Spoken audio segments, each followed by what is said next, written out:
What is the most important lesson I've ever learned about trading? I learned it many, many years ago when I was first learning to trade. I was sitting on the trading floor and I just didn't know what to do. I just didn't have a lot of confidence.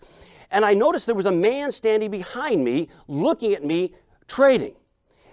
And he looks at me for a long time and I think, what's he doing? And he leans down and whispers in my ear and he says, Mitch, would you like to know the secret of trading? I said, well, yeah, of course. Why would I not want to know the secret of trading? And he looks at me and he says, when you trade, don't lose money. He said, now write it down, come on, write it down. I said, okay, I write it down. Then he said, would you like to know the second secret of trading? I said, well, sure. And he looks around to make sure no one's listening. And he looks straight at me and says, the second secret of trading is this. If you do lose money, lose very little money.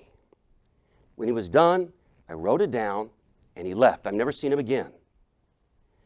Every day when I would begin to trade, I would look at that little piece of paper. Don't lose money. If you do lose money, lose very little money. Most people will never understand the meaning of that.